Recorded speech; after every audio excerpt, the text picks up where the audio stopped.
Dobro jutro. Moram podijeliti ovaj misteri s vama, samo prvo moram reći da je ovdje jako oblačno i da ne mogu nikako naštima sad u ovom trenutku da bude svjetlije. No, ima jedna stvar koja me jako puno dobro zanima. Pazi, ono, jako puno dobro. Zanima me jedna riječ zornjak. Ona, kako je Hrvatska multinacionalna, kako se to kaže, multijezikovna zemlja,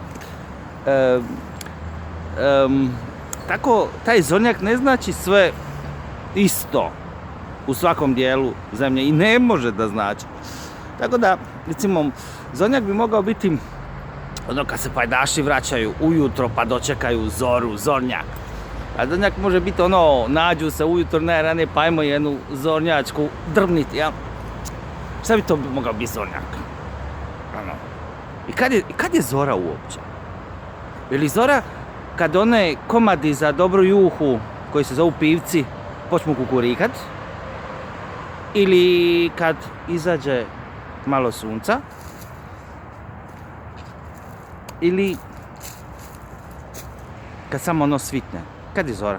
Neko mi tamo uhodi, pa sam ičeo.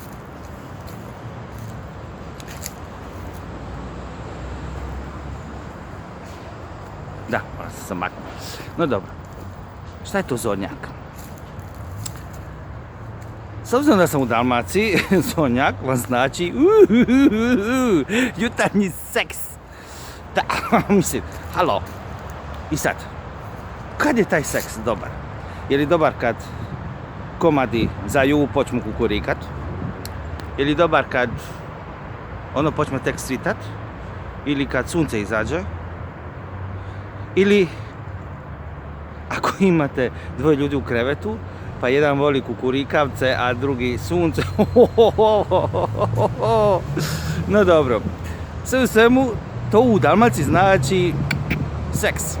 Jeli? Sad, imate nekoliko mogućnosti.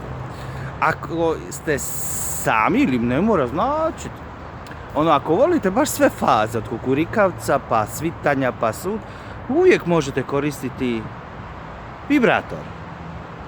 Pa zajedno s njim vibrirate. I naravno, koristite Duracell baterije, jer oni jako puno duraju.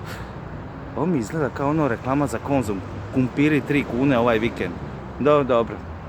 Uglavnom, ako nećete izabrati vibrator, u Hrvatskoj imate jedinstvenu mogućnost, a to je da se prepustite političarima, jer će vas oni naguzit i bez ičega. Uglavnom, da kažem, jebite se ljudi. Nemojte mi sad reći da je ovo nekulturan video. Kad dođem u Zagreb, onda ću snimat pristojna videa. A možda i neću. Ko zna, podljećnjak je čovječe neispavan, još hodam, halo. No dobro, u svakom slučaju, jebate koliko traje ovaj video. Ovo je seksualni video koji govori o vibratoru, Duracell baterijama, političarima i zornjacima. Nazvat će se zornjak. Želim vam ugodan i uspješan dan i dođite do mene, znate di je Mercator i to vam je to. Eto ga, za kraj zdravi mi i veseli bili.